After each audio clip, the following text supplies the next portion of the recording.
Everyone, we're opening up this meeting for tonight. We'll start with the Pledge of Allegiance, and please stand for the moment of silence.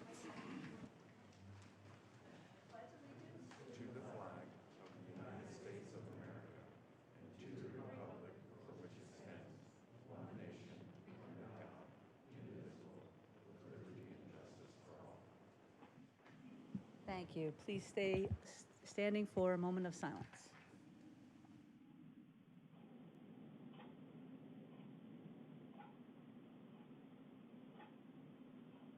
Thank you. Roll call, please. Mayor Dickey, Here. Vice Mayor Magazine, Here. Councilmember McMahon, Councilmember Charno, Here. Councilmember Spellich, Present. Councilmember Friedel, Councilmember Grzybowski. Present. Thank you. We'll start with our reports as always. Town Manager Grady Miller, do you have anything? Yes, Mayor. A few items. Just want to let the mayor and council know, and the public who are here tonight and those who are at home. Everyone is obviously aware that we had some storms lately this summer. We've actually had monsoon season that we really haven't experienced anything like it actually in the past. Just on Friday night alone, we had 2.88 inches of rain, which typically in a monsoon you get between a quarter and a half inch of rain. So that was an unprecedented amount of rain that we received in a very short period of time. We also learned that there were approximately 12 homes that experienced some level of water intrusion into either their garages or into their basements. We've given them advice, and in some cases they were concerned that somehow maybe the town was involved or might have caused this, but we have gone out to look at those homes as well. Fortunately, most of the town's assets, the parks, the buildings, such as Town Hall and the Community Center and the library, have held up very well with the storms. We've also noticed that there's been erosion in our washes. Councilmember Friedel brought to my attention over the weekend that some of the base material in the wash nearby where he lives had actually washed away, exposing a sewer line. The sanitary district's been actually out there trying to do some repairs the last couple days. Any case, my big takeaway for the public here is if you have potential drainage or grading issues on your property, please try to address those. We've noticed a lot of people's front yard landscaping have washed away right into the street, and that's basically a function of the way that the landscaping was done on their homes. That's all I have on that particular topic. Real quickly, I'll let the council know that several months ago we talked about a possibility of having a citizen pavement management committee put together. We advertised for that this summer, and the deadline to apply for that is the end of this week. So far, we've had 13 applicants. We're going to be going through those applications and making some selections, and then we'll be meeting as soon as September. And I'll report back to the council and introduce maybe the committee or the committee members at a later date. And I'd be happy to take any questions you may have on that.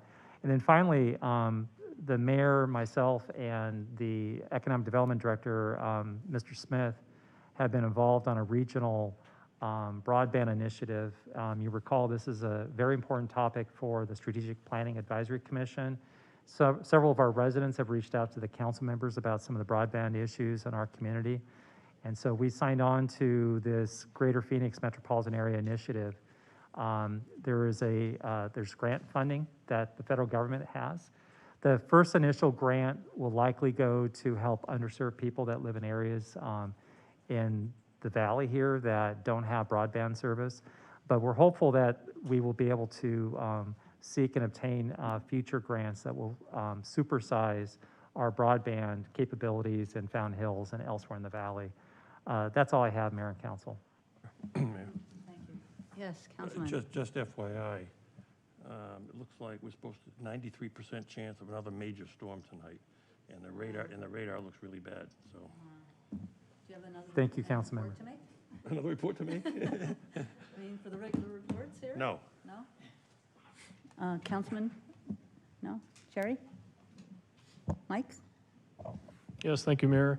I know there have been at least 2 meetings over the summer. I missed one of them, but Fountain Hills Cares event, we're still planning on conducting that October 30th, and it's basically a all-day forum. We have, I think, 5 topics ranging from the opioid crisis to suicide prevention, race relations, that kind of thing. So just want to throw that out there, and everyone put that on their calendar. It's a Saturday, and it's going to be the day after our town Halloween event over at Four Peaks Park. So It's the same day. same day. Oh, well, you're probably right. And just real quickly on the storm, you know, especially this one past Friday, that was a pretty unprecedented storm. I just want to give a shout out to Justin and Jeff and the whole road crew and whatever other contractors they corralled to clean up the streets and, you know, scrape everything off from the wash debris and stuff. They were up late Friday night and, you know, half the day Saturday and then beyond that. So it's a job well done. Just because it's summertime doesn't mean the meetings take a break. So instead of listing them all, because I actually did attend a number, I thought I'd highlight 3 of, I'll call it my favorites. The Arizona League of Cities and Towns held a few of their legislative updates, so I attended those. I also kind of invited myself to an in-person meeting with representatives from the Chamber, the Scottsdale Area Association of Realtors, and the Arizona Sign Association, along with our own development services staff, to talk about the sign ordinance. And I got a personal tour with Rachel and Kevin from Community Services through Desert Park, where we got to talk about an exciting opportunity that's coming up, something that is going to be really fun to talk about. Hopefully at the next meeting, it's one of the benefits we get for being a gold medal finalist with the National Parks and Rec Association. And I'm going to leave it there because you're going to have to wait and hear Rachel talk about it next meeting. Good teaser. David, do you have anything? Mayor, I made it a point not to do one thing political. Well, I did some stuff and not all political. So the GPAC had a certified ambassador event, which was a mayor's roundtable that I got to do with Mayor McFarland from Casa Grande and David Ortega from City of Scottsdale. They asked about Prop 400 and impacts of COVID to our community, legislature that Sharon probably knows about, and our generally just our communication and our economic development. We had 2 MAG regional council meetings. We usually don't in July, but you know, Prop 400 is a big deal. This is ages ago, but we got to welcome residents and visitors for the 4th of July celebration down at the fountain. I want to thank the staff. I know, of course, for the storms, but also that whole day. That was a beautiful celebration, and want to thank them for turning our fountain purple for the Suns, and I guess we'll just get them next year. That was exciting to watch. Grady and I met with SRP's Linda Brady. I've had conversations over the summer with President Javier and President Burnett. And the Coast Guard, Jerry was there, had a 243rd birthday proclamation that I was able to read at the Veterans Memorial on August 4th. And last, the National League had an Infrastructure Investment and Jobs Act call with the White House. And you can imagine with all of the funding and the decisions that they do affect us. So it's a good time, and we're looking forward to hearing more about that at our next meeting. Anybody else have anything they would like to say about the summer? No? Thank you. I do have 2 proclamations. One was asked by DES, Department of Economic Security. This is called Child Support Awareness Month. Whereas the town of Fountain Hills joins the nation in recognizing August as Child Support Awareness Month and reaffirms its commitment to strengthening Arizona's families by supporting, services to improve the economic stability and well-being of children. And whereas the state of Arizona will always be committed advocates of our children whose safety and security remains top of mind, and a child who receives emotional and financial support is more likely to feel safe and secure and better equipped. Whereas the Department of Economic Security Division of Child Support Services is robustly committed to putting Arizona's children first and to humbly serving Arizonans with excellence, respect, integrity, and kindness, as well as being an overall champion of economic growth and opportunity. DCSS is a strong advocate for shared parenting responsibilities because parents and children benefit when both parents are engaged with their child at every stage.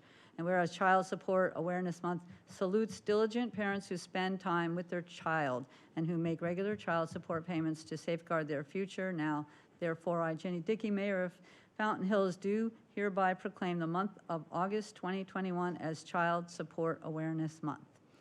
And again, that came from the state. And then this second one is from MAG, Maricopa Association of Governments, and it's called the Second Responders Day. And this one says, whereas second responders provide support to first responders and have served the community throughout the pandemic, helping to put lives back together during a critical time of emergency. And whereas the pandemic impacted the entire community and caused trauma and suffering to many, the second responders, who include staff from both the public and private sectors, have risked their health to provide support to ensure that people can thrive in the face of adversity. And whereas second responders go above and beyond to provide numerous services to the public, such as outreach to people experiencing homelessness in the deadly summer heat, providing meals and wellness checks for homebound older adults, providing counseling and mental health services to those in crisis, providing assistance with housing search and stabilization, ensuring families do not go hungry, helping domestic violence victims safety plans so that they can flee, providing transportation to medical appointments, assisting with securing jobs, and finding unique ways to serve the public during the unprecedented challenges of COVID-19. And whereas many could not have survived the pandemic without the vital services provided by second responders, therefore, Jenny Dickey, Mayor of the town of Fountain Hills, expressed support and do hereby proclaim September 1st, 2021 as Second Responders Day. You probably know what we have here. We have our crisis response team, and of course we have staff and the home delivered meals and educators and groups and organizations all throughout our own community. And I want to thank you for generously giving your time and resources selflessly and helping others during this difficult time with little or no expectation of recognition. So consider yourselves recognized and thanked by us all. So that's both of those proclamations. Next, we go to our scheduled public appearances, which first is going to be our Certificate of Achievement for Excellence in Financial Reporting. Grady? Thank you, Mayor.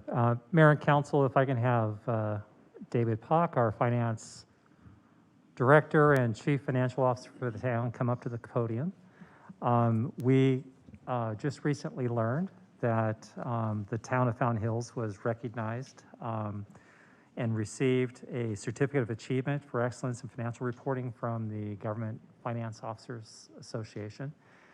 This has been going on for a number of years. In fact, I keep telling David that it's not so much that you got it the 25th year. Is it the 25th year?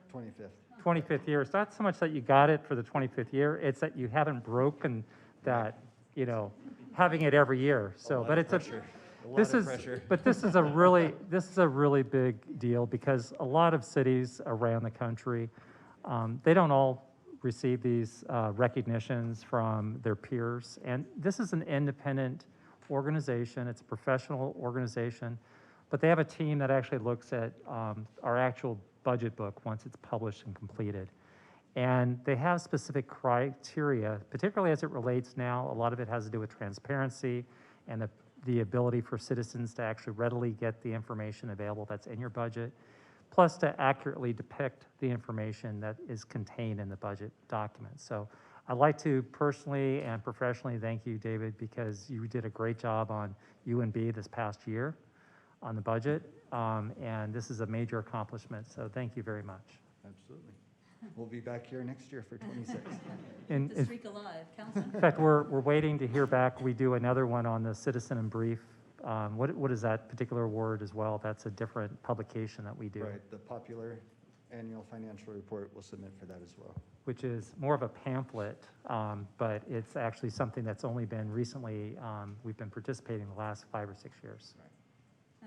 Da- David, congratulations, but congratulations to you and your staff as well. Absolutely. They play Definitely a they team play a effort. vital role. I do have a question. When they're looking at the budget and other financial documents, are they looking for particular things that could trip us up? Does anything come to mind that they ask you questions that you wonder what they're looking for?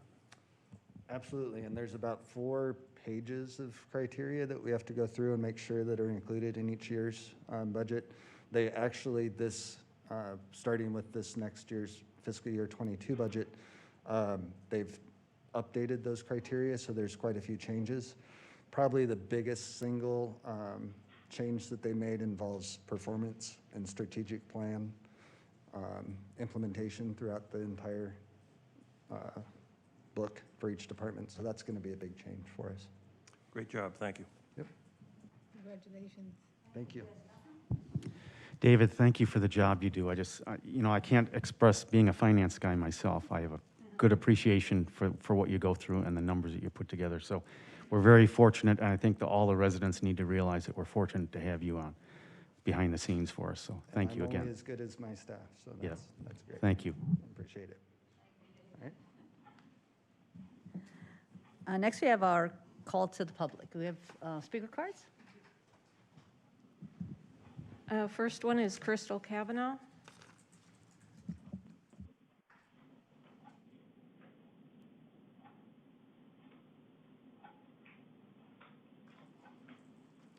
Hi. After the agenda item to vote on the hospital definition was delayed until September 7th, I became concerned about the motivation for the delay, especially when I had heard of a possibility that some entity could use the delay as a loophole to purchase a property, apply, and get approved for a detox facility in Fountain Hills. So the hospital definition wording, if passed, as recommended by Planning and Zoning, could possibly provide our community with some level of protection to discourage detox facilities from setting up shop in our beautiful town. I became concerned enough to email the town manager, development services, and the town council. So Grady Miller provided a couple of explanations for this delay, and then John Wesley tried to clarify that the hospital definition and detox units are separate issues. I realize the hospital definition has to do with hospitals in Fountain Hills. I'm not confused by this.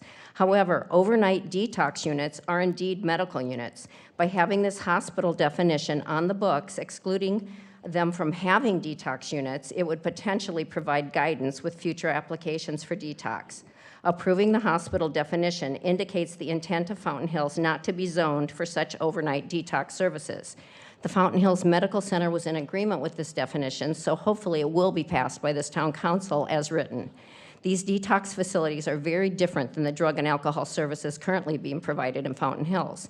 In the past, John Wesley indicated Fountain Hills had no zoning with regards to detox, and he interpreted this as them not being allowed. However, this morning in an email, he stated that it was his job to interpret, apply, and enforce the zoning ordinance. And while detox facilities are not currently a listed use, based on recent discussion and without the town council adopting a specific ordinance, he would potentially allow the use in a C3 zoning district if such a request is made. I need further clarification on this. Are you saying as Development Services Director, you could very well just approve detox units in Fountain Hills and C3 zones with no further public input or citizen participation?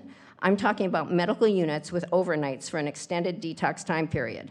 The hospital definition as currently written prohibits units in hospitals, but you're saying that the community should accept these freestanding detox facilities, resulting in importing further problems?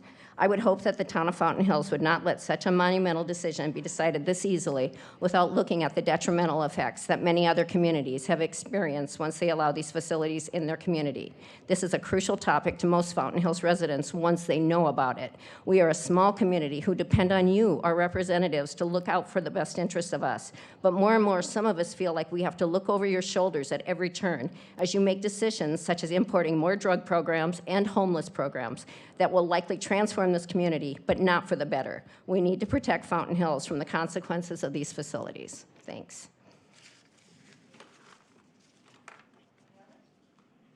Next one is Larry Myers.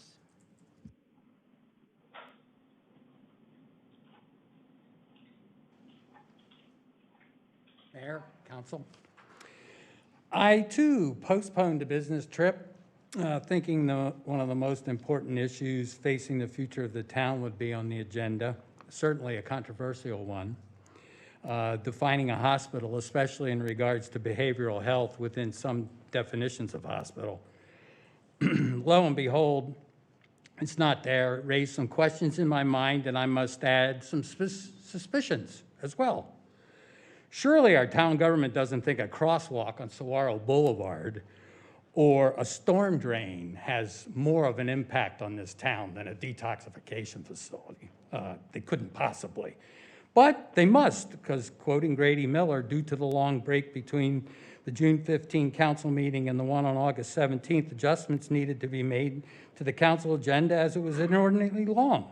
As a result, the hospital agenda item was moved to September 7th. Mayor Dickey last week had noticed that the item was not on the agenda, and to her credit, asked that it be put on, but it was too late to be advertised. July the 12th was the P&Z meeting. So nobody thought about this, not one person thought about it until it was too late. That struck me as odd. But then again, I did send an email on July 12th attaching a report that was a pretty substantial study that came to, it had a large sample size that said property values in proximity to these types of facilities are devalued by 8 to 18%. And nobody even emailed me back to say, I got it, I'll read it. Or just, I got it, because I don't care about the facts. Whatever, just respond. I did not get one. Anyway, back to the detox facility, behavioral health. Why wouldn't the town, why wouldn't the town, I popped in. I don't know why it's on. The council meeting is coming up through the speakers. And I'm like, I can turn the phone off. I don't know if you're us, can they? Whoever is on Zoom, if you might want to mute you might want to mute. I don't know what else to do other than say they might want to mute. the beep, the Zoom beep. Anyway, where was I? Oh, so I asked myself, why wouldn't the town want to clarify this as quickly as possible? It's certainly controversial. And then it came clear in John Wesley's email, which Crystal quoted, where he gets to decide, since it's not in there, that one could actually be put in a C3. I don't think there's anybody in the majority in this town that is going to support this. And once they're educated on the detrimental facts regarding these facilities, they'll be totally against it. And there we have it. The research is there. I asked you guys to take a field trip to the one over in West Phoenix. Nobody said, hey, I went. So I'm just assuming nobody did. It would still be on the table. I would do it. You will see how bad it is for everybody in the surrounding area. And I'm just still encouraging the same thing. It's facts, it's eyes on the prize, and understanding that Fountain Hills is a really, really special place, and this is not a special use. Thank you. Yes, Ed Stizza.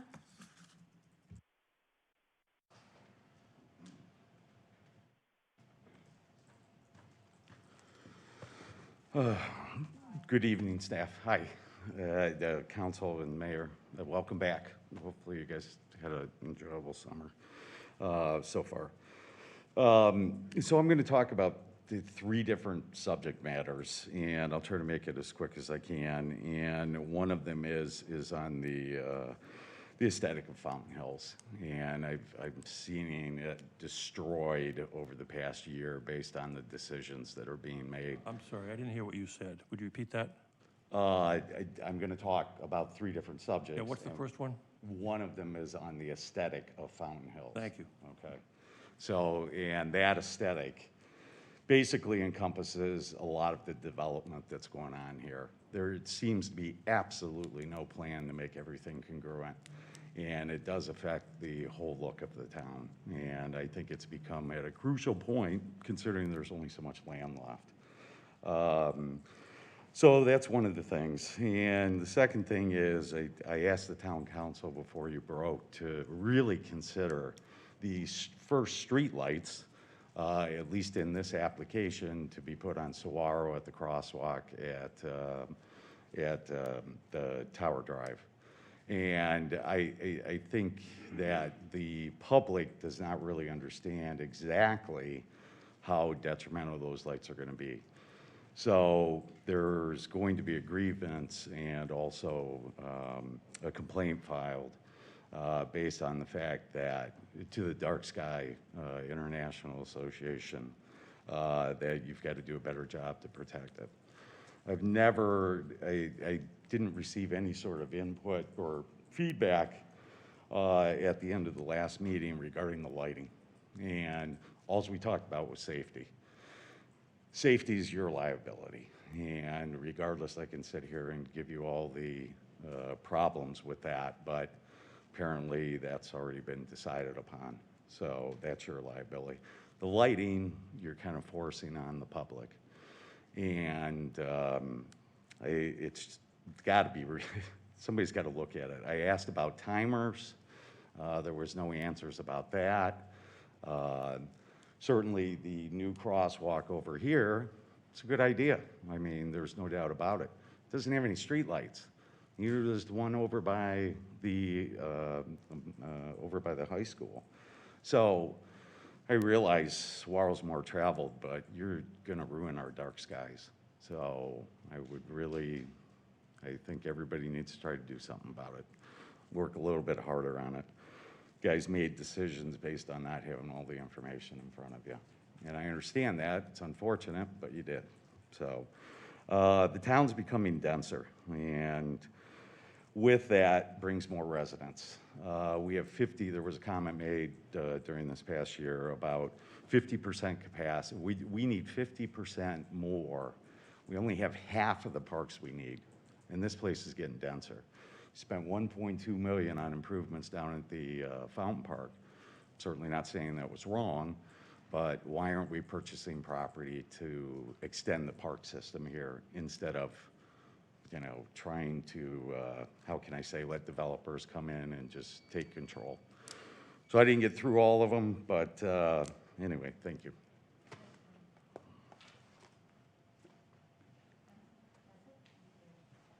Thank you all. Our next is our consent agenda, which has quite a few items on it. If nobody wants anything to be removed, I would take a motion to approve. Move approval. Second.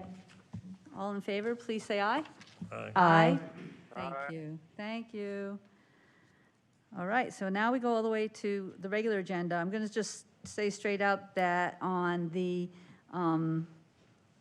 which one is it? It's 8D. We're not going to be voting on, but we're going to go ahead and talk about everything, even if we don't end up, I'm sorry? 8D, sorry. Yeah, the actual, there was a little paperwork missing, so, but I think we should just go ahead and have the discussions and have the testimony and any other items too, even if we don't end up voting on them. This way we can hear from everybody who came. So our first item tonight is about approval of, let's see, Wood, Patel and Associates. Grady? Yes, thank you, Mayor. I'm going to have Justin Weldy, our Public Works Director, do the staff report on this particular contract. Mr. Weldy? Thank you. Madam Mayor, council members, welcome back. I know that we have a busy agenda, so I will be brief here. This project, actually, the first phase of this along Panorama Drive from Saguaro to just south of El Lago has been completed. It was completed under the budget.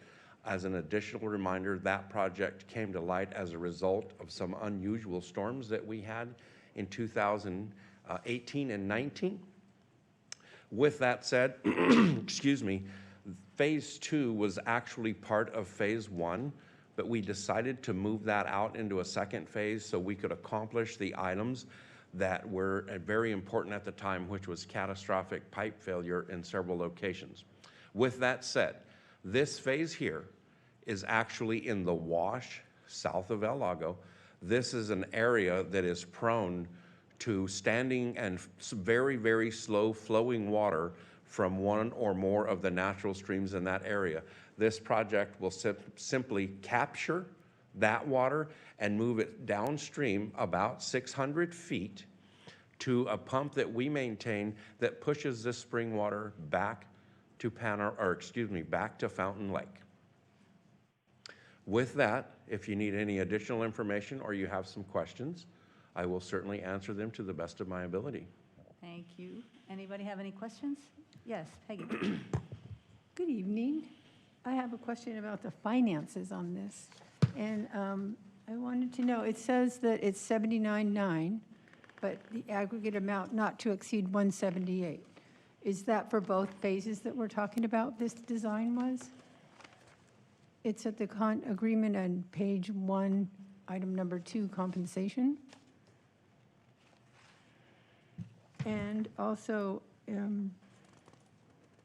this is for the design, including the new pump. It's not, it's just for the design. It's not for the pump, the new pump itself, right?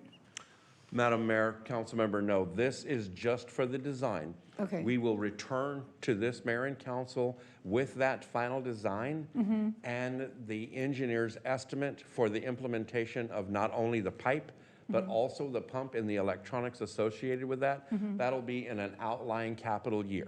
Okay, thank you. You're welcome. Any other questions? I wanted to thank you because that, on page 123, including that budget sheet is really helpful, and to see it coming out for 3 years.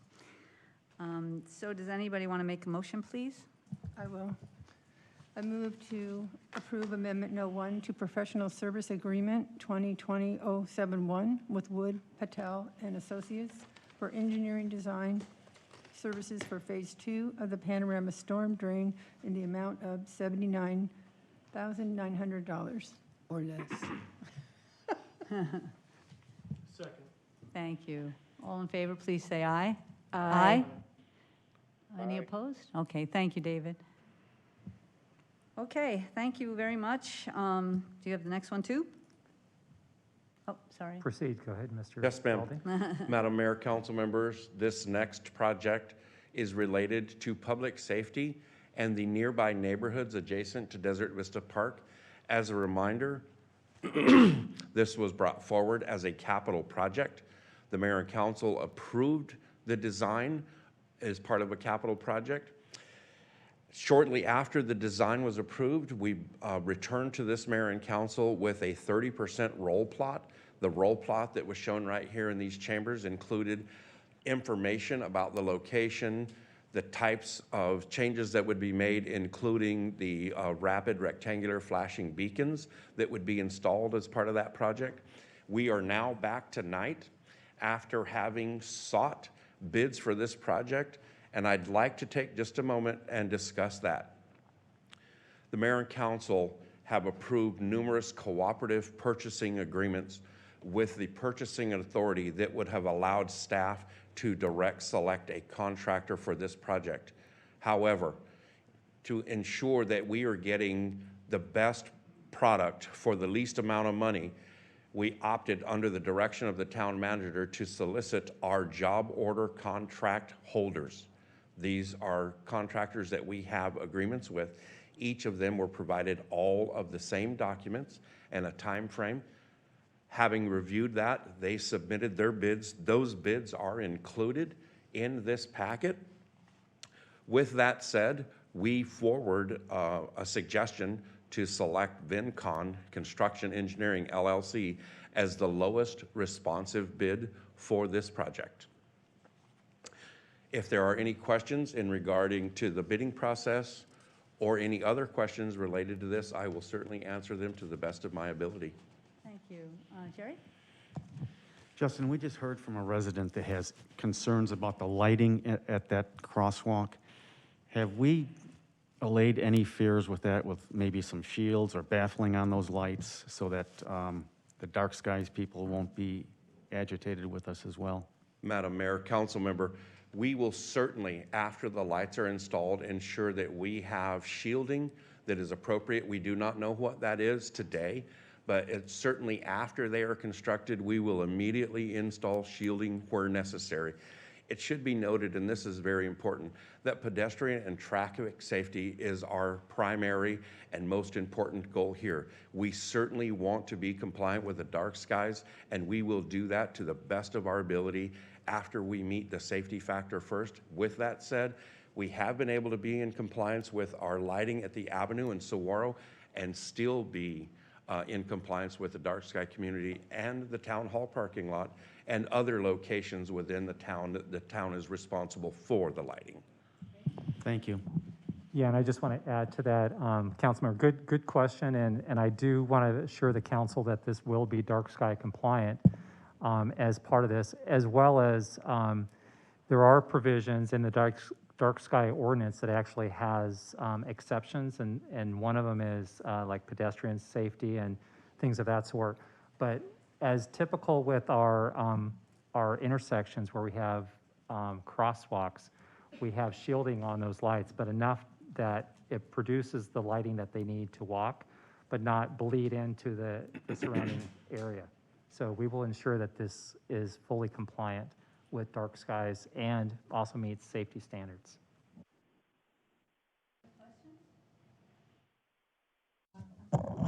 No, I was just gonna make a motion. Oh, great, that'd be great. Just move to approve the motion as written.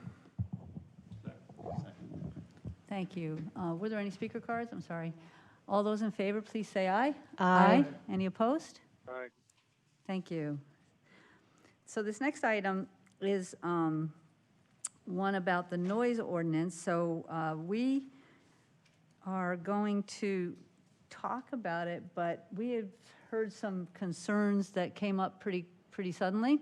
So if it's okay with all of you, why don't we'll go ahead, have the presentation and the discussion, but possibly we will put off voting on this or taking any action if that's amenable. Thank you. John? Mayor and council, good to see you this evening. We'll go through this presentation and see what comments you have and what steps we need to take next to make sure we are addressing properly the needs of the town.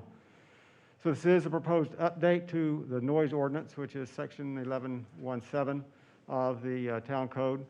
Most particularly, this arose as an issue for us to look at because of some of the vacation rentals in town and some of the impacts that neighbors were experiencing from that and the challenges that MCSO is having using the current regulations to deal with those situations and address those concerns. We have reviewed the ordinances from other communities, worked with the town attorney, the town prosecutor, the MCSO, as we have worked on this ordinance. Knowing of some of the concerns that have come up that we've heard, and that one of the primary reasons for the change here is to address some of the concerns of the sheriff's office. Captain Kratzer is here to speak to some of those. We could either hear from him now, or if you'd rather me finish this presentation first and then hear about those concerns, we can approach it either way, Mayor. Would you like me to go ahead and continue, or would you like to hear from Captain first?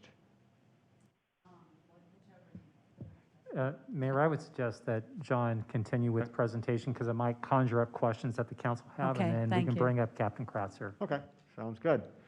So within the ordinance, you've got the full ordinance in front of you as attached to the packet, and in the PowerPoint here I've highlighted the major changes in there. Section A of that section of the code gives a purpose for the noise ordinance. We have added some language there to help broaden the usage better to cover some of the situations that we were faced with, so that we could, again, deal with some of the excessive, disruptive, or annoying type noise that was coming from large events happening in these residential neighborhoods. In the definition section, we have added a definition for noise-sensitive areas. The reason for this will come up a little bit later, but highlighting some of those areas where we more particularly, even during the day, might expect a higher level of quiet than we would maybe in some other areas of the town. In going back through it and with a comment that was made, we're no longer going to be using the term decibel, but we didn't take it out. And that's probably a change we could make to the code is actually, if we're going to go this route, remove that definition also. Also added a definition for unruly gatherings. And I won't go through this in detail. 5 or more persons who are really causing objectionable noise and activity in a neighborhood, blocking streets, that type of activity can be deemed an unruly gathering and subject to some enforcement under this code. The current code uses a combination of decibels, using a decibel meter, and then a section that talks about unreasonable noise. Again, the decibel meter process, use of that has become a challenge to implement, despite the desires to use something specific that way. So what we've done is to add to what was the unreasonable noise section, and modify that to broaden it and provide more tools that can be used. So you can see the list of standards that have been added to the ordinance that can be used by a police officer as they observe a situation and see if it's causing a problem. And then have provided 2 different times where the code can be implemented. The main time between 10 p.m. and 6 a.m. if somebody can hear the noise from 200 feet or further away, and it continues for at least 15 minutes and disturbs the peace and quiet of the neighborhood based on ordinary sensibilities, then it could be deemed a violation and enforcement action could be taken. Between the hours of 6 a.m. and 10 p.m., so during the day, if it's in what, again, is defined as a noise-sensitive area, and at least 2 people from different properties raise an objection that it's bothering their neighborhood, then that can also be considered a violation. So again, we've removed any of the references to decibels. Broaden the term in the violations, so if you're allowing or enabling the noise to happen. So again, the property owner of particularly again, the vacation rentals, the property owner there who lets the activities happen weekend after weekend or whatever, they can also be subject to enforcement under the code because they're allowing or enabling the activity and the noise to take place. And then also defining it so that the sheriff's deputy can be considered a reasonable person of ordinary sensibilities. It doesn't just have to be the neighbor who sometimes don't want to get involved, don't want to complain about a neighbor. So the sheriff, if they hear it, witness it under the standards, they can deem it a violation. And then again, we've added the section on unruly gatherings, which will allow the peace officer to either abate through citation or dispersal such a gathering. There's also section I in the ordinance that deals with exemptions to the code. And currently there's an exemption there for landscape maintenance that has been unclear and a little bit of a challenge to regulate. So we're proposing to address that by putting in a specific time, 5 a.m., that activity has to start after that time. So this has been reviewed by the Planning and Zoning Commission. It wasn't required for them to review it, but we thought it'd be helpful to get another body to look at this, given the change. They had good discussion about the ordinance, had some concerns about moving away from the decibel approach because of the specific nature of being able to use that. And so after discussing it a little while, they decided not to make any specific recommendations, but those were their main concerns. But staff does recommend approval of the ordinance. And that is my presentation. And so I could take any questions you have, or you can go to Captain Kratzer. Thank you. Peggy? Good evening. I sent an email with some questions and concerns to you, and I would like to suggest that the noise-sensitive area definition be expanded so that it's not so limited, and it affords more, so that the noise can be handled better. And I suggest that it's an area where noise interferes with normal activities associated with its use, including but not limited to residential, educational, health, and religious structures, public library, and other public amenity and parks, recreation areas, areas with wilderness characteristics, wildlife refuge, and cultural and historical sites. I think that that encompasses a lot more in the community that we live in. So I'll send that to you. And then you use in section C the word crowds, but I don't see that it is defined in the ordinance. So unless it's interchangeable, I think that we might, if you're using that term, you may want to also define it so that it provides some more direction.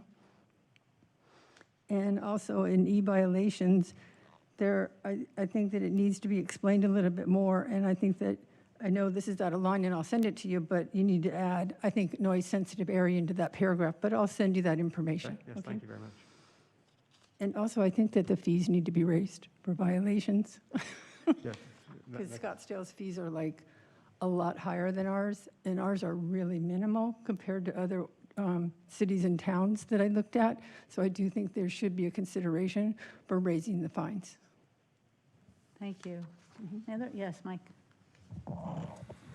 Yes, thank you. Yeah, I agree with raising the fines as well, and I'm just curious as to how you addressed the P&Z Commission and their concerns, because I kind of share the same concerns. I mean, what's your response to the subjective versus objective, and, well, you know, I guess I'm not understanding why this approach is better.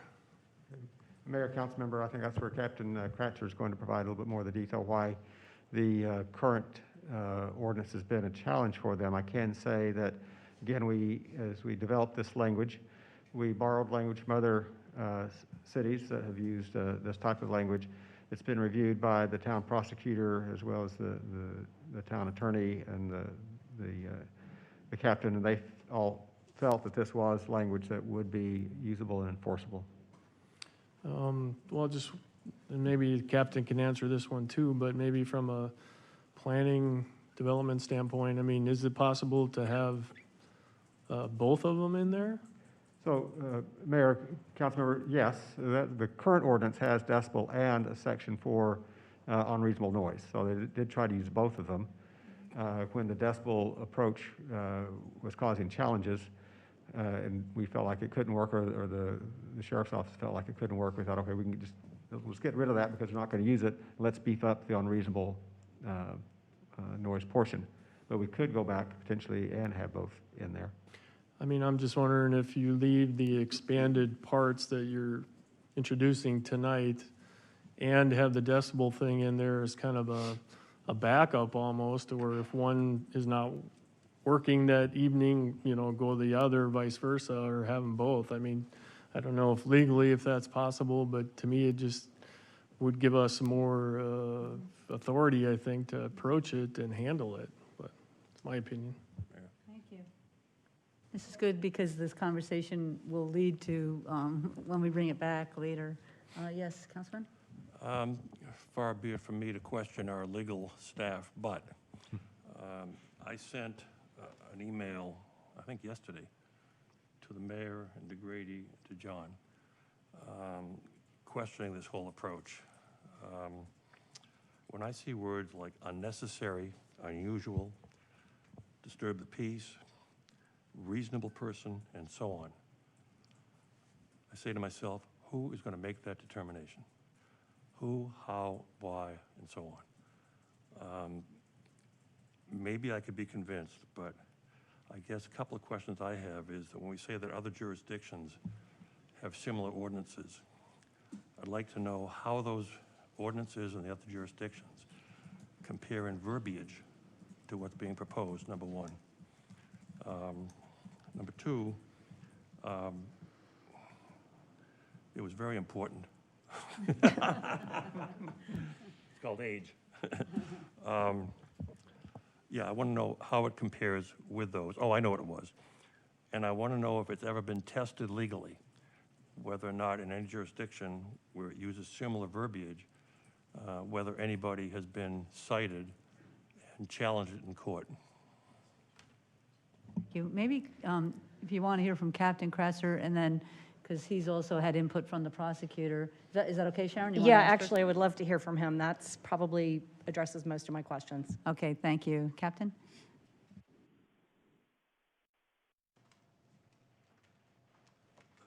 Good evening, Mayor, members of the council. Yes, so regarding this issue, we have had conversations about the existing ordinance and the verbiage in there, and then what maybe some new verbiage or updated verbiage might be that would make this a little bit more enforceable. So I'll first talk about some of the issues that we have with the existing ordinance and the way it's written. So with the existing ordinance, it mostly relies on the decibel readings, and it gives certain hours of the day where the acceptable level is 70 decibels, and then the other overnight hours, it's 50 decibels. So some of the concerns that were brought up and talked to between the prosecutor and myself were, one, who owns the decibel readers that we're using, and a couple of those were purchased by the town, and they were given to the sheriff's office. So there was questions of who's maintaining the decibel readers, are they certified, are they calibrated? Because if someone were to get cited and charged for this, one of the questions that would likely come up if someone was challenging the fact that they were cited for a violation of the noise ordinance under the decibel reading is, how can you be certain that your decibel reader is accurate? It could have showed 72 decibels when it was, really maybe 65. So there would be the challenge of making sure that those were calibrated regularly, that the records were maintained for those. And then two, whether or not deputies received adequate training in the use and reading of those meters.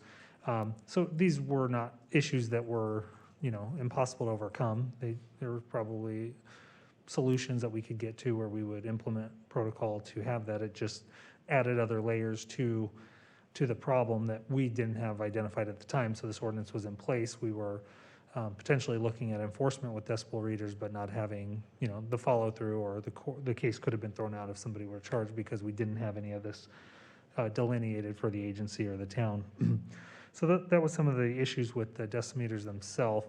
Another issue that exists with the current way the ordinance is written is it requires the deputy the way it reads is that the decibel reading has to be taken from the area where the person is disturbed. So almost always this is someone in their bedroom at 1 or 2 in the morning hearing loud music, or, not always loud music. It could even be conversation or faint music that's just annoying. They're hearing it constantly. They can't go to sleep because they're hearing the noise.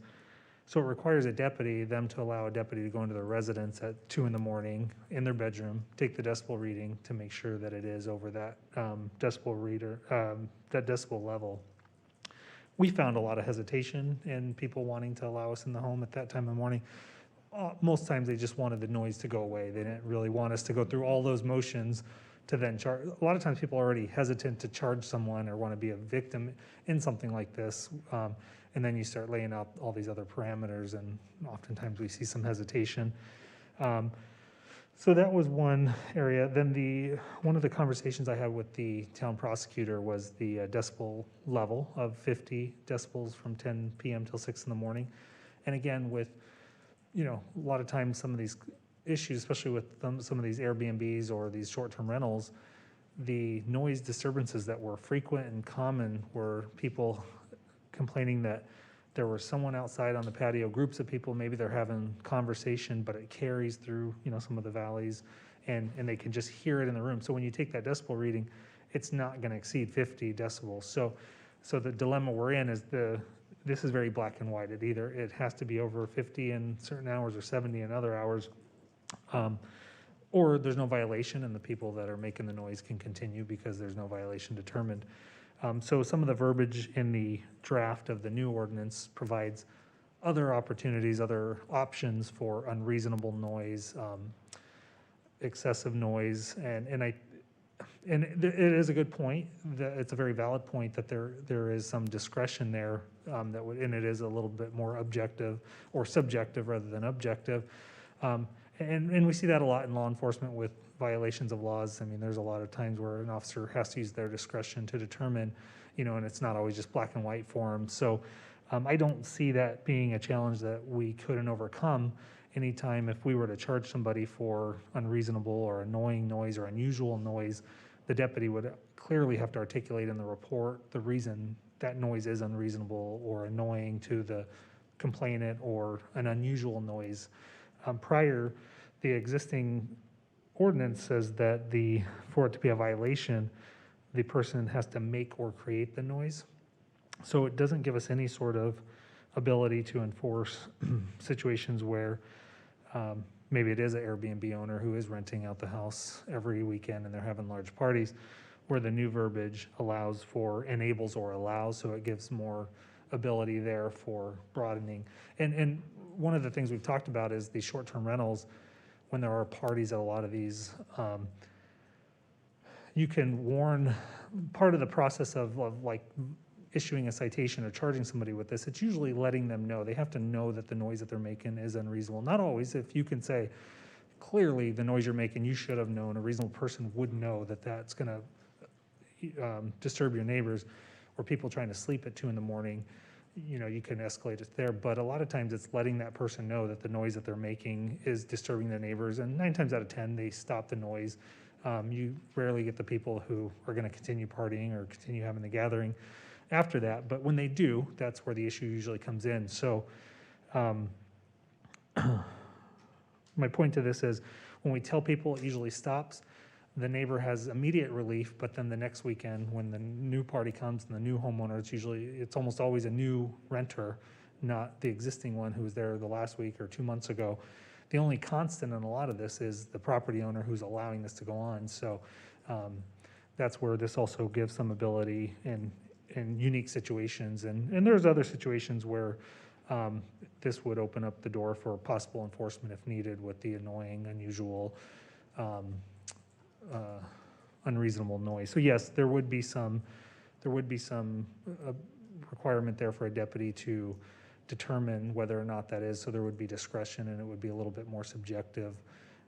But that's something that we would articulate in the report. And if we get to the point of charging, it would be a deputy clearly laying out with what the complainant said was the issue, how it bothered him, what the noise was, the deputy's observations of what that noise was, if he could substantiate that he did hear it too, as opposed to before where it did or didn't meet the decibel reading, and so therefore there's nothing we could do. Sorry, have a good night, that sort of thing. So We have, Sharon had a question, and we'll see what she has to say.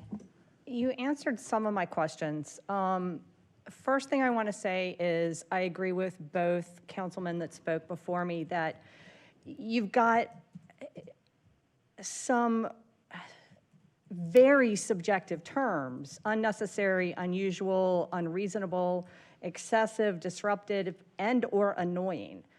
If I'm in a bad mood, something is going to be way more annoying to me today than it is yesterday. So that has a lot to do with how I'm going to look at it as the officer on the scene. Captain Kratzer did answer a couple of my questions, because I was really concerned. I'd love to see the decibel reader included back into the ordinance. I know that the town owns some of the decibel readers. I don't see why we can't, they're probably serialized. We can have our compliance people or somebody be in charge of making sure they get calibrated however often, and just keep a log of it. And that way your people are comfortable that legally that they're good to go. Training, I don't know how to help you with that. I can totally see it problematic that you have to ask to be invited into my bedroom so that you can record the noise. As a layperson, you would have completely caught me off guard. I don't know how I would have answered other than, and that's probably how I would have ended it, and I would just probably said, never mind. I can also see that the decibel level at the vacation rentals, you said something about it's because of conversations, it kind of goes up and down. I totally get that. So I don't really know how to address that other than the subjective verbiage. And then the only constant of these vacation rentals is the property owner. In my opinion, it's the property owner that needs to be fined. If it continues week after week after week, he needs to be, or they need to be the one that's fined. Also, Peggy suggested raising the fines, which I wholeheartedly agree, and it would be awesome if we could have some sort of layering system so that the property owner, again, is being punished, and this is your 5th time, dude, you know, it now gets quadrupled or something like that. Thank you.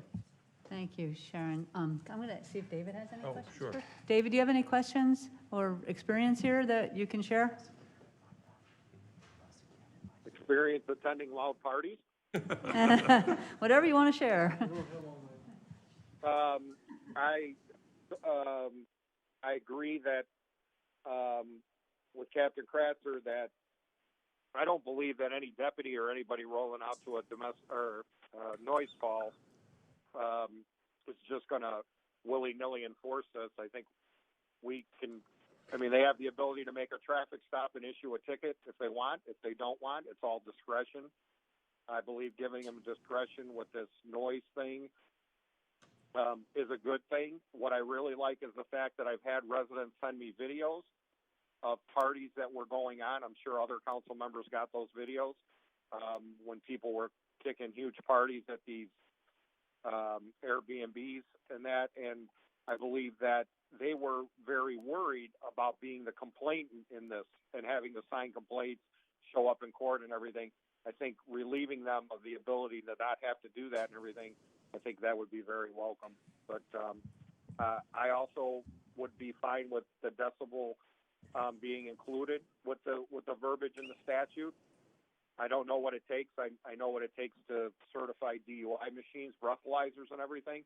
I don't have any experience with noise meters, but I can definitely see a good defense attorney being able to twist up an officer on the stand testifying with that. So I kind of like it, and I know we received some emails about businesses that are worried about it, but I think that can be worked out.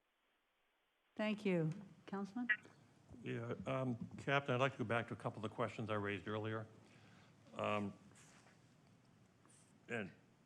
first of all, have we compared the verbiage in this to the verbiage that other towns have? Because I've heard that other towns have similar things. Are they really similar? Are they the same? Is the verbiage the same? Councilmember Magazine, I didn't personally review and compare it to other cities or towns. I believe that John Wesley has. I know that that's one of the things that was discussed in some of the emails or some of the conversation when talking about ways to make this a little bit more enforceable, is looking and getting ideas from how other cities do things. That's how we, rely on a lot of things that we do, is seeing how some of the other cities have done or tackled a problem, and have they had success, and if so, then, maybe some of their verbiage that, why create the will? If they're having success, we could do that. So I'll let John speak to that when I'm all done up here. And do we have any information from the other towns as to whether or not anybody who was cited had gone to court over the language in their, what do you call it? Ordinances?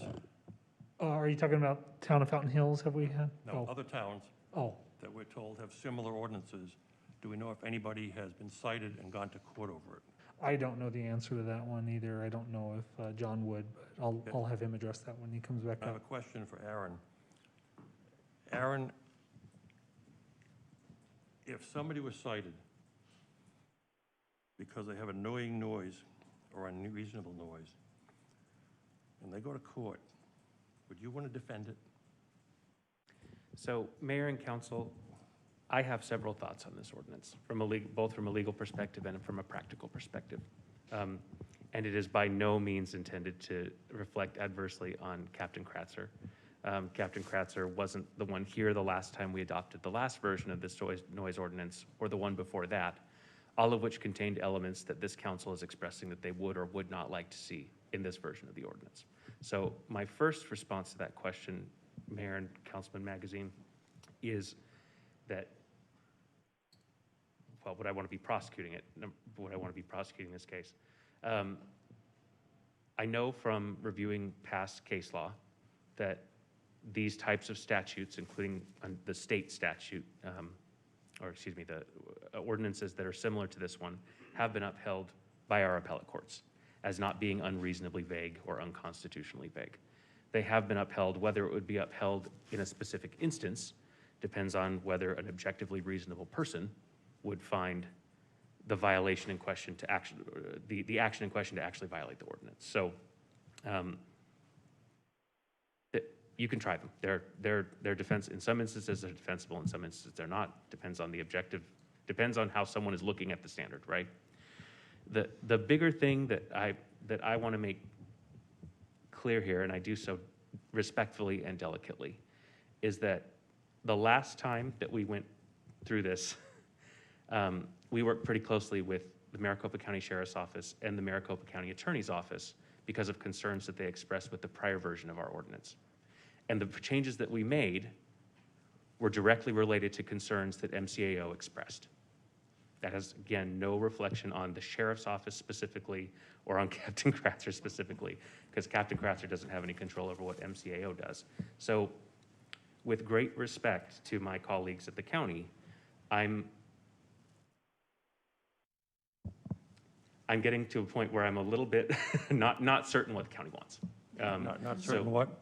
Does that make sense? Not certain where what? What the county is exactly looking for, because we've made changes. And I understand that there can be modifications made.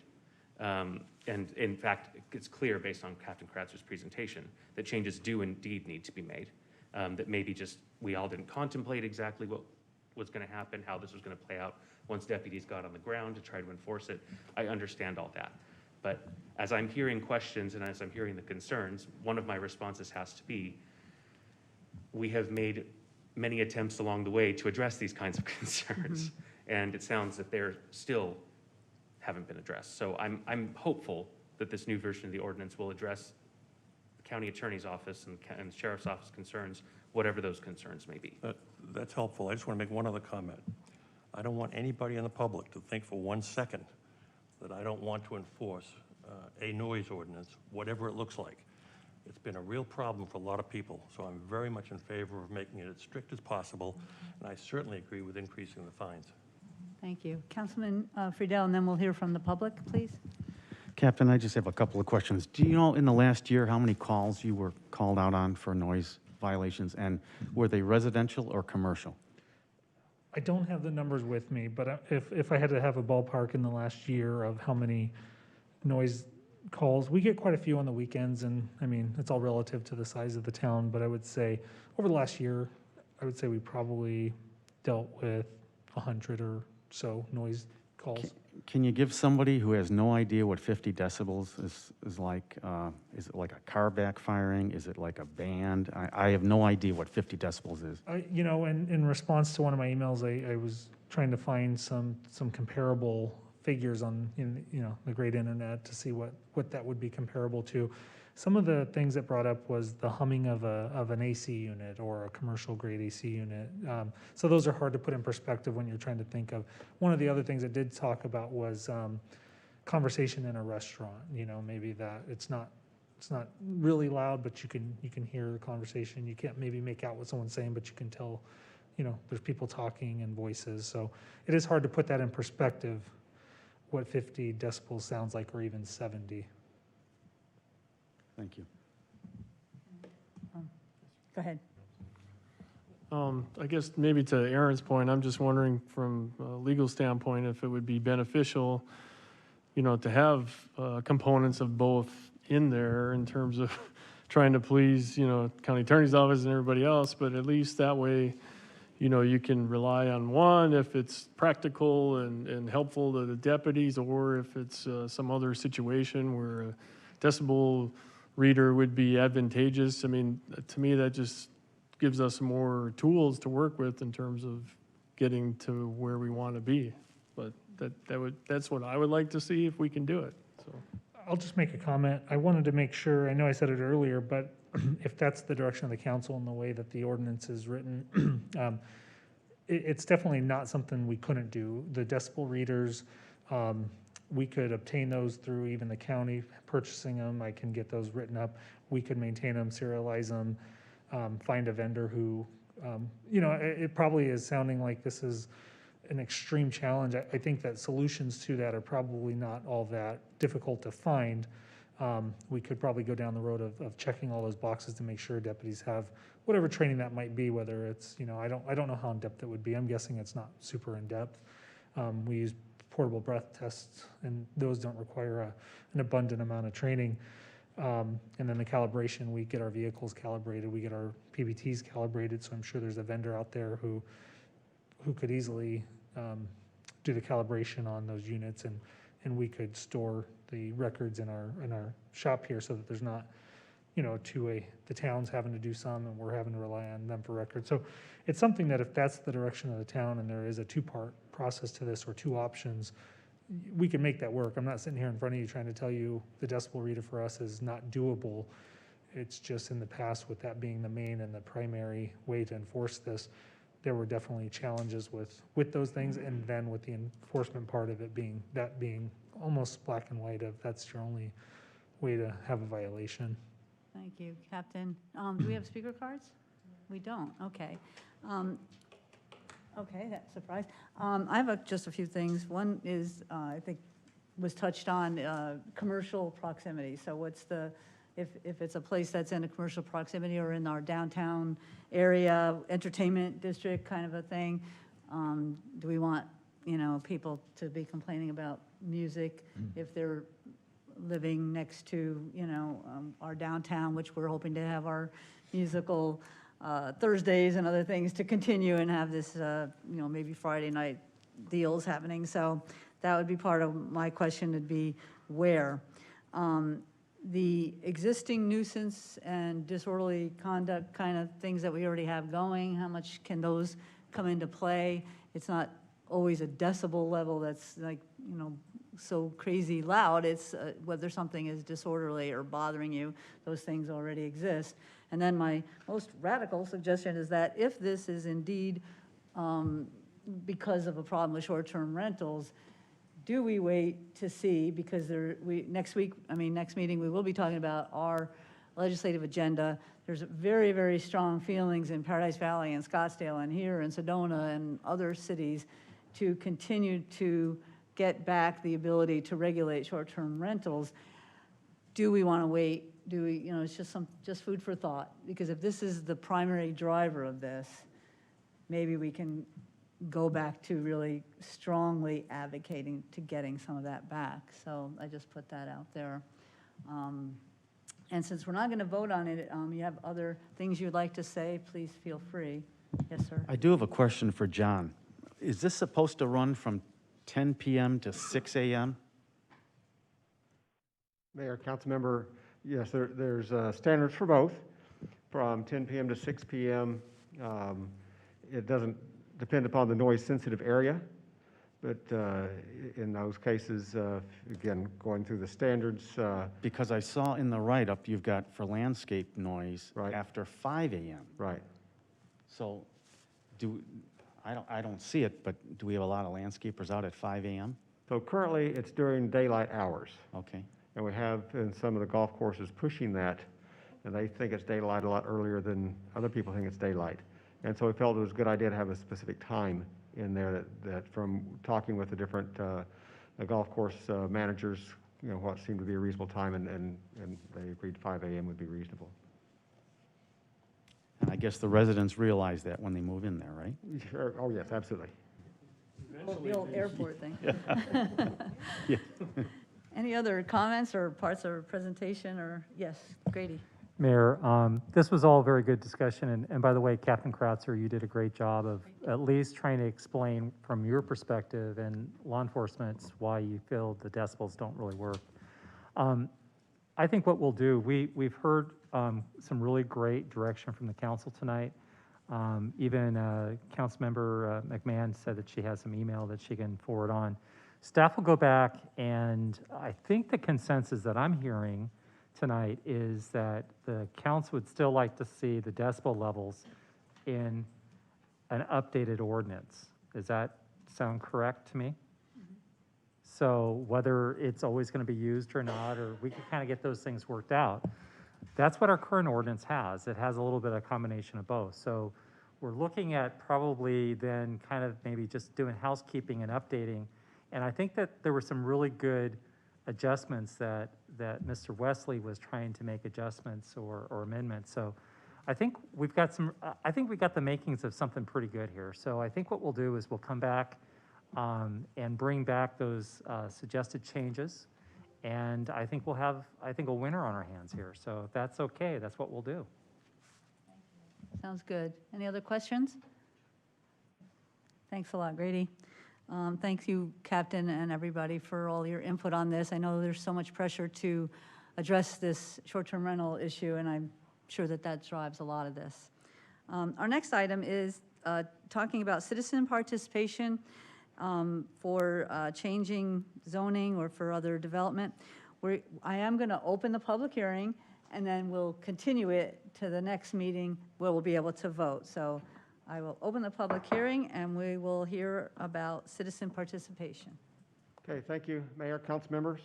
I apologize for omitting the ordinance from the packet that causes the need for the delay, but we'll get there. Appreciate the opportunity to go ahead, though, and discuss it with you this evening so we can have that part out of the way and hopefully address any questions you may have, so when we come back in a few weeks, you're ready for an approval. So it's one of the things I noticed soon after coming to Fountain Hills compared to other cities and towns in the valley, that there was no prescribed way or requirement for anybody going through a major development process to reach out prior to the public hearing process and engage the neighbors around the property in a dialogue about the proposed development. So that's what this is about. That we add a section to the zoning ordinance, be section 2.80, titled Citizen Participation.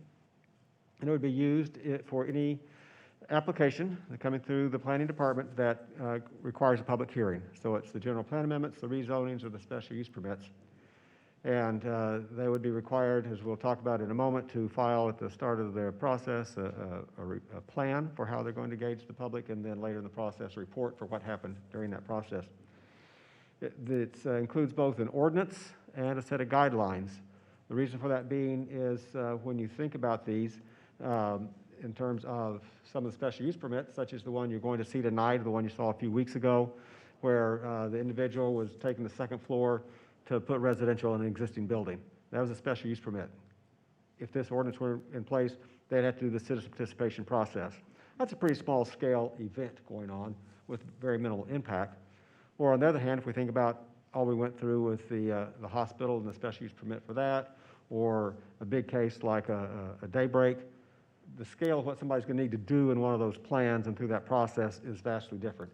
So that's why we have an ordinance that lays out the basic guidelines and then the basic requirements, and then a set of guidelines that kind of fill in for that so we can make adjustments in the actual plans based on the need. So with that, what's in the ordinance? It has 5 sections. The first one is lays out the requirement for the plan to be submitted, telling an applicant if you're going to submit one of these 3 types of applications that you have to prepare a plan and give some basics about what goes into that plan. And then second is, or part B, is a citizen requirement for the citizen participation report. And this is a report then that gets filed with the planning office prior to their first public hearing, which would usually be the Planning and Zoning Commission, that tells us what they did. So at the very start of the process, even before they make their application, the encouragement is there that an applicant should come in and visit with staff. So we can look at what they're proposing to do, look at the location, and help guide them in how to prepare a plan that will meet the requirements of the code and be consistent with or congruent with their type of application in the neighborhood they're in. Again, trying to help them get that right scale for what they need to do. The plan gives lots of options for how the applicant can go about engaging the public. They can go door to door, knock on the doors if they want to. They can hold meetings and invite people in. They could set up a Facebook page or other social media to get the word out and give people the opportunity to respond. They could have online meetings. Leave it up to them to decide what works best for what they're doing and when they're doing it. There's encouragement in the guidelines that if you have a big project and you're doing it in the summer when a lot of people are out of town, you really better consider an online way to do it, some type of Zoom meeting or whatever, because we know a lot of our residents won't be here And so things like that, again, the guidelines give us that flexibility to work with the specific application. So again, they put all those things in the plan, what they're going to do, what their time frame is, how many meetings they anticipate having, that kind of thing. And they go out, they hold the meetings, they get the engagement, they involve the people, they send them the information and get their feedback. So the report tells us then what happened. Yes, we had these meetings, we had these many people come, nobody cared, we had these comments, we addressed them in this regard, we made these changes because of it, or we couldn't make any changes because of this reason. They tell us what they did in response to that information and give that to us. And so we have that then, and hopefully the goal here is that a lot of big issues can get worked out before we get to public hearings. When we get to public hearing, everybody's on the same page and the process is much easier. Section C of the report of the ordinance describes the type of information that the applicant needs to give to the public when they send them their notice, setting some basic parameters for that, where it is, what it's going to be, you know, those types of things. So they have that information they need.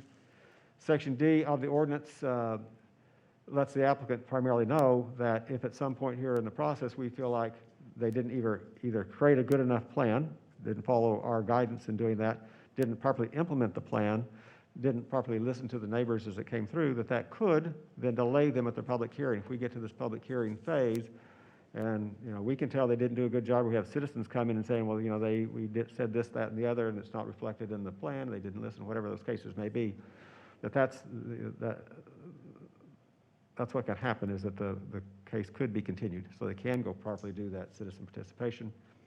And then Section E of the ordinance simply makes it clear that citizen participation is not public hearing notice for the public hearings. Those are two separate things. Just because you've notified people for your citizen participation doesn't get rid of the public hearing notice. We still have to do that.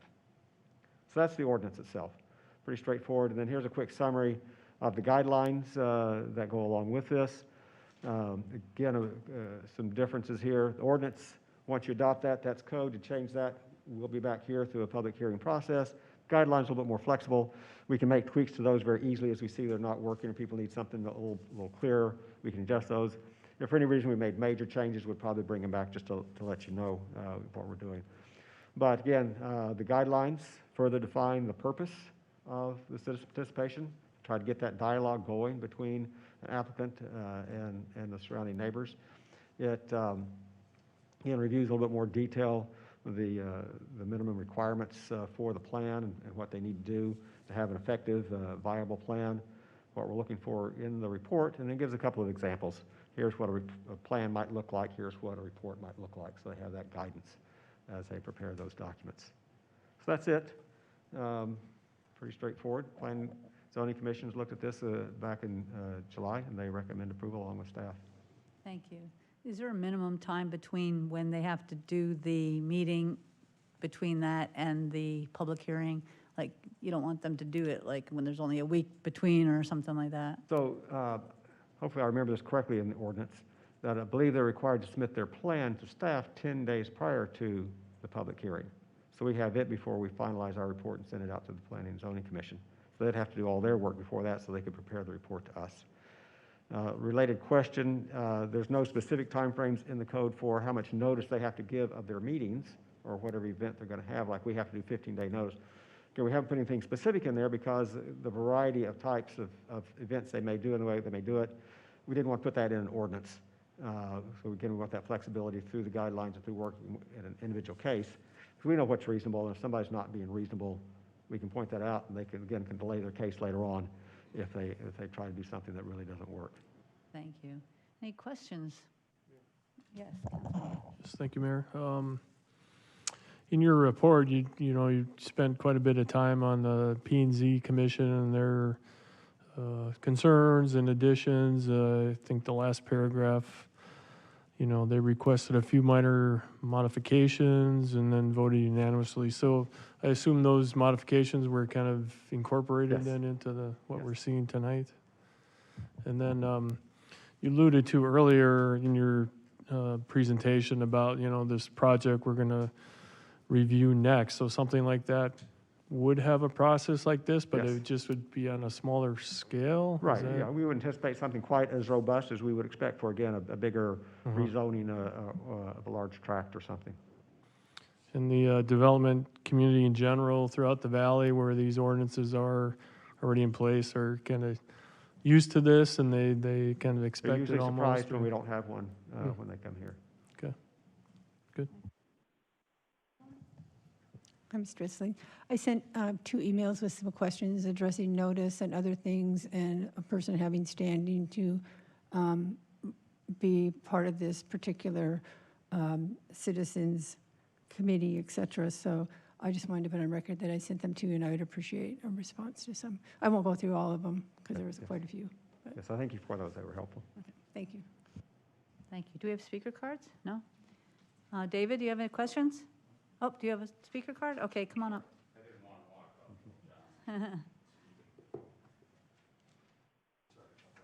That's all right. Ed Stizza. So hopefully this ties into what I was trying to finish at the start of this.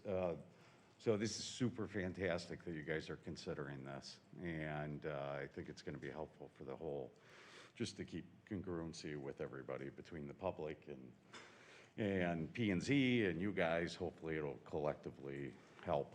And the only question I have is the 300 feet. Now, is that going to limit?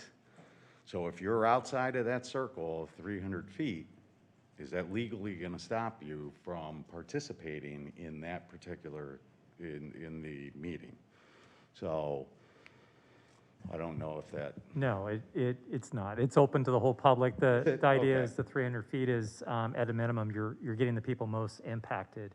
But I'll have the Development Services Director specifically address that, just in case I missed I was that. curious about that, if there was legality with that, you know, so, but, yeah, so there's a new project that's gonna be in front of you guys, that's gonna require an SUP in order for it to go through, and that's at King Street and Saguaro. And that's one of the things I was gonna talk about, and that was under the aesthetic that I was talking about, because it certainly doesn't fit the aesthetic of Fountain Hills at all, since we already looked at the plans during a P&Z meeting or the renderings.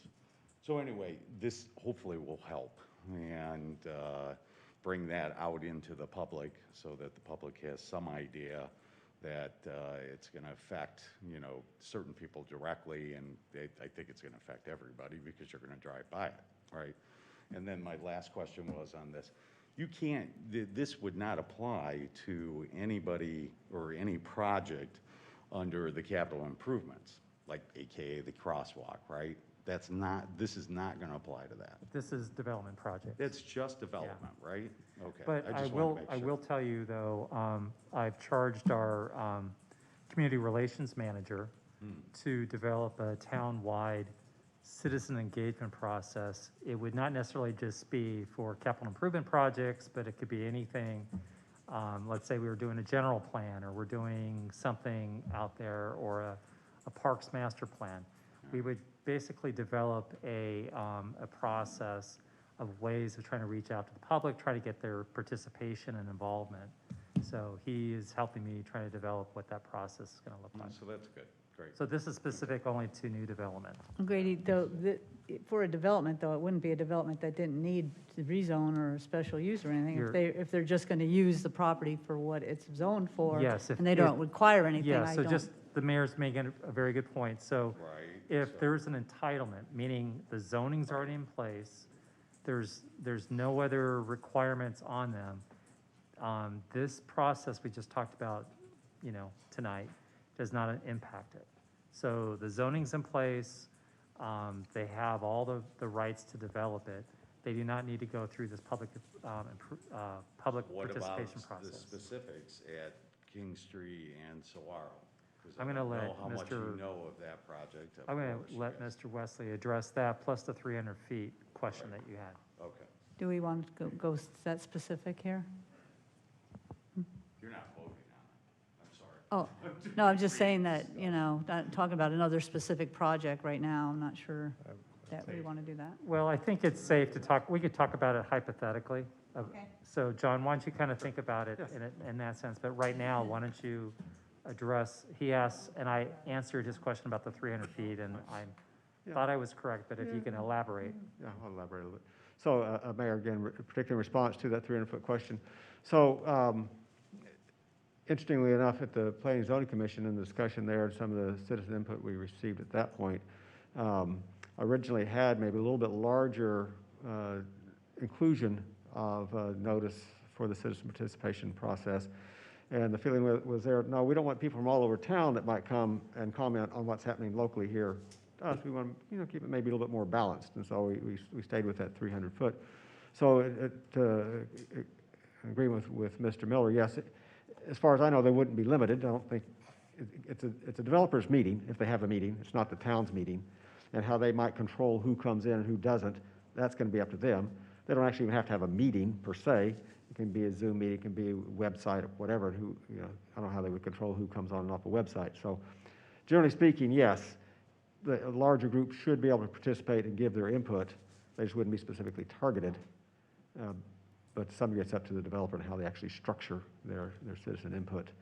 And with regard to the application you're going to see in a few weeks at Kings Tree and Saguaro, it is a special use permit. If this had come in after this was in place, they would have gone through the citizen participation process and engaged the public a little bit more early on. Could have had the opportunity through that process to get a little bit more public comment on the architectural design, and maybe that would have impacted what they're showing, maybe not. Through that use permit process, they are required to provide at least a tentative plan for development and elevations and so forth, so we get a good idea of what would happen if the special use permit is approved. But they can come back later, in this case, we'll be coming back later for the formal approval on the staff level. So it's kind of a mixed bag on how it would impact that one. John, am I correct that all properties within 300 feet would be notified? Yes, that's the minimum requirement. All property owners, same as the public notice requirement.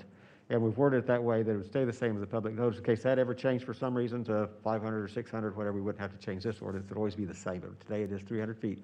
So all those property owners will be notified. And it also includes any HOA that has property that is within that 300 feet. Over the years, I have often wondered about the 300 feet. If I own a property behind the property in question, and I don't see a sign on the property because I don't go that way, I wouldn't be real happy to find out that this was going to happen and I only live 100 feet away from that boundary. How did the 300 feet come about? It's in state statute as the notice level. Is? Oh, yes. Well, that takes care of that. Thank you. Yeah, that's a minimum. The town could have a longer, a bigger one, but that's what we rely on at this point in state statute. The town could have a bigger one. Yeah, state statute, minimum 300, that's what the town uses. Well, minimum 300. Mhm. I don't know if the rest of the council agrees with this, but I'd like to have the staff at least take a look at that and see if it makes sense to make it a larger area. 300 feet is nothing.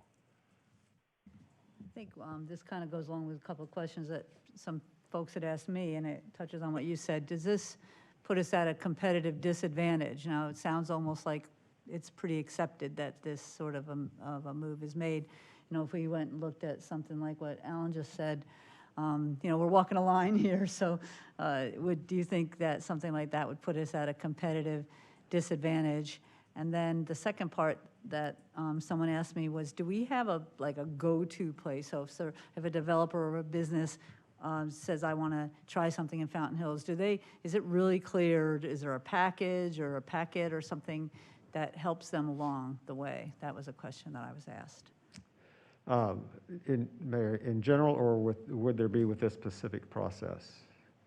So I guess, well, first of all, just ask me answer the first thing. So if we looked at a wider range or this particular ordinance, do you feel that harms us in any way as far as attracting businesses or developments?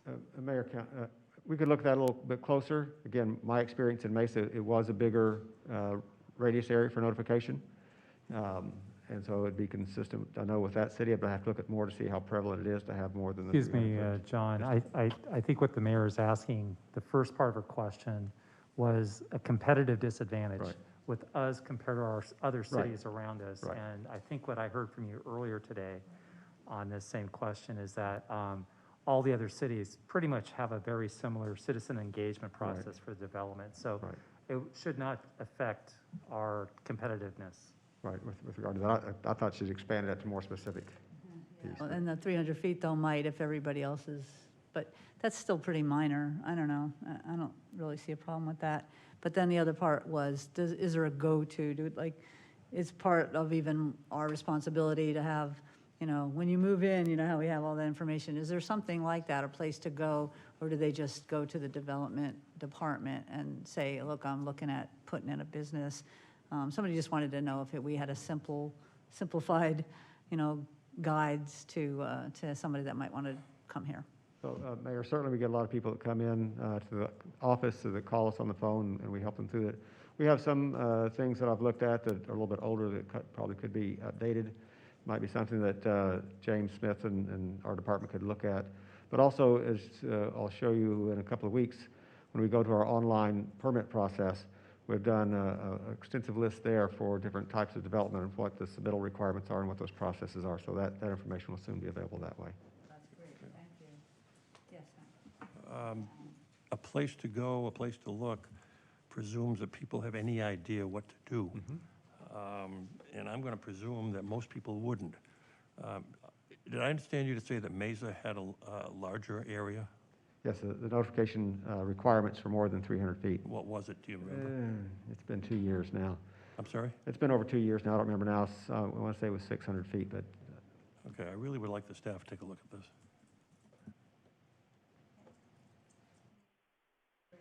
Are there any more speaker cards or anything? Well, I received one written one. Oh, okay. That came in on the web. Did you want me to read the whole thing? Yeah, because if there's, It's in specific. support.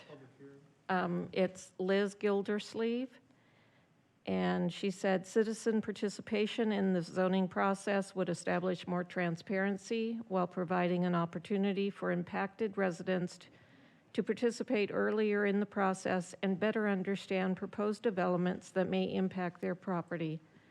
Additionally, any concerns can be addressed by a developer sooner rather than later. An additional step, but a critically important step, that protects Fountain Hills residents and their investments in the community. Vote yes. Perfect. Any other comments? And again, we'll continue this hearing, and then we'll vote on it in a couple weeks. Thank you. This item now, consideration of a special use permit for some residential use on Avenue of the Fountains. Grady? I'm going to have and introduce Farhad Tavasoli. He's our senior planner, and he's going to do the staff report on this item. Okay. Thank you and good evening, Madam Mayor, members of the council.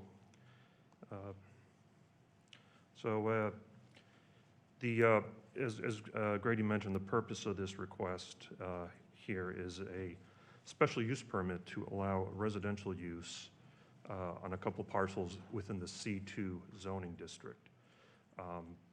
An SUP has been requested for this purpose as required by the zoning ordinance. And to be even more specific, the property is located within the C2 or intermediate commercial zoning district within the entertainment overlay district. The entertainment overlay district largely covers the area known as Plat 208 and immediately north of the Avenue of the Fountains. The specific property includes a couple parcels. Within that parcel is an existing building. The parcels each cover an area of 1,250 square feet, so together we're covering a floor area of 2,500 square feet. As I mentioned, the property is located in Plat 208, just north of the avenue between Verde River Drive and Saguaro Boulevard. Zooming in a little closer, you can see the subject property is located just east of a courtyard within Plat 208. Excuse me, Farhad, Yes. it's not coming up on the screen or on the... No, I beg your pardon. I didn't... Okay. Sorry about that. But yeah, there's the property there just north of the Avenue of the Fountains between Verde River Drive and Saguaro Boulevard. 2 parcels covering approximately 5,000 square feet altogether, located immediately east of the courtyard that you see here along the avenue. Lot number 9 that you see labeled here is the Sofritas Restaurant. Immediately to the north or adjacent to it is lot number 10, which includes last I checked, a beauty salon and a gift shop.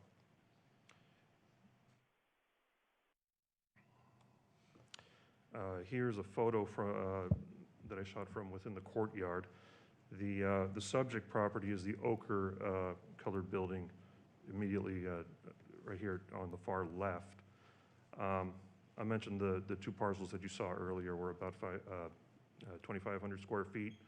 This is a 2-story building, so covering about 5,000 square feet of floor area that you see here. Here it is from another angle, just within the courtyard, closer to the parking lot.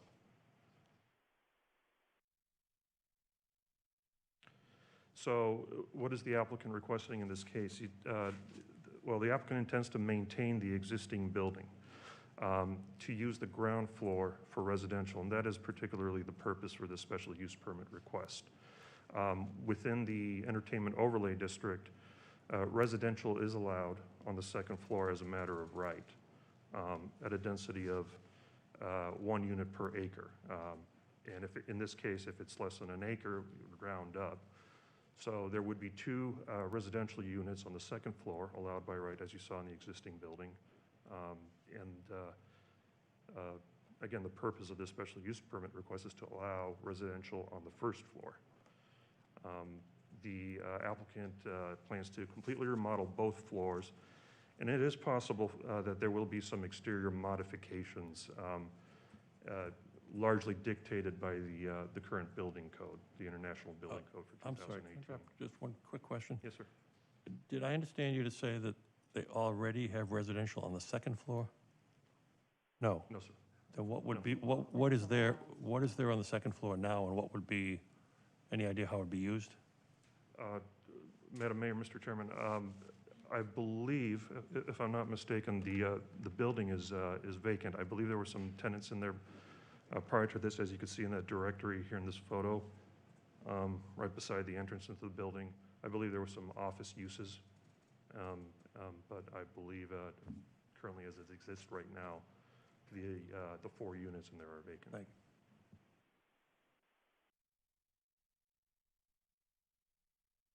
So before I end my presentation, again to recap, the 2 units on the 2nd floor, as I mentioned earlier, are allowed by right. The 2 units on the 1st floor would require this SUP. As you know, Section 2 of the zoning ordinance establishes standards for review, some of which I summarized here. As the Planning and Zoning Commission did, the council is also to consider the nature of the use, questioning whether or not this residential use is appropriate in what is largely a commercial, a very important commercial center for the town. I will say that the general plan and the downtown area specific plan highly encourage commercial uses on the 1st floor. Regarding this particular property, because as you saw earlier, the building was tucked away further away from the street, closer to the parking lot, probably doesn't allow the same kind of marketing window as some of the other units along the avenue would, in terms of visibility. And for that reason, staff would recommend approval in this case. Staff is, or I should say the council also should consider some special conditions on the property that may have been identified during my presentation or during staff's review. The proposed location of buildings, well, it's already existing. Any impacts to parking? Staff's opinion, residential use in this building would be less impactful in terms of parking and traffic as it would typically require less parking spaces. And as you can see, as you saw earlier, the Plat 202, or 208 rather, common parking area provides more than adequate parking. And also, kind of along the same lines, council might want to consider any traffic impacts, and I think I've covered that in some respects in the previous bullet point. So with that said, the Planning and Zoning Commission last month recommended approval for the special use permit by a vote of 4-2.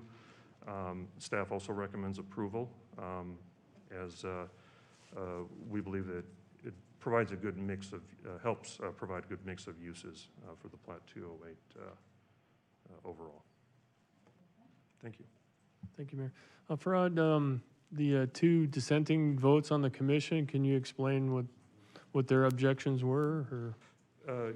Yeah, Madam Mayor, Council Member, from what I recall during our discussion with the commission and from the meeting minutes, one of the council members was particularly, or I should say, a question whether or not this was the highest and best use for the property, and whether or not all options were explored to locate, in an effort to locate commercial uses on this, in this building. As you felt very, from what I recall, felt pretty strongly that the town should do all it can to locate commercial uses within Plat 208. And I think that was largely echoed by the other commission members as well. Yeah, I mean, it just seems to me, just in general, I mean, we have an abundance of commercial zoning in town, and X percentage of it is vacant. So, you know, given the success of the apartments at Park Place, and I'm sure that Havenly is going to be all, you know, full as soon as it's done. So to me, I think this is a positive step. So. Thank you. Yes, Councilman? Me? Yep. Given what the plan recommends, I guess I have a question for Aaron. Would this establish any kind of a precedent? Well, Mayor and council member, I with respect to special use permits, I don't know that approving any one special use permit establishes a precedent. By nature, they're case by case. That would be my best answer. Do we have any speaker cards? Mayor. Oh, I'm sorry. No. Councilman? Am I right? This building's been sitting vacant for a couple of years, I think? Madam Mayor, Council Member, I'm not quite sure how long it's been vacant. It's been a while, though, I Yeah. think.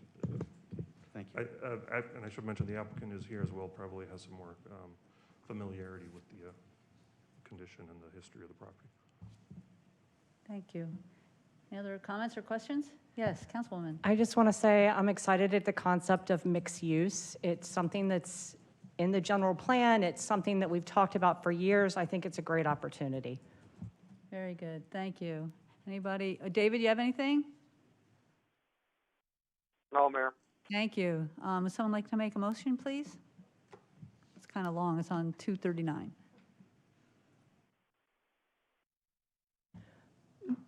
Move to approve the special use permit to allow 4 residential units in an existing building located at 16842, 16843, 16844, and 16845 East Avenue of the Fountains. Thank you. Second. Thank you. We have a motion and a second. All in favor, please say aye. Aye? Aye. Any opposed? Aye. Thank you. Thanks very much. Appreciate it.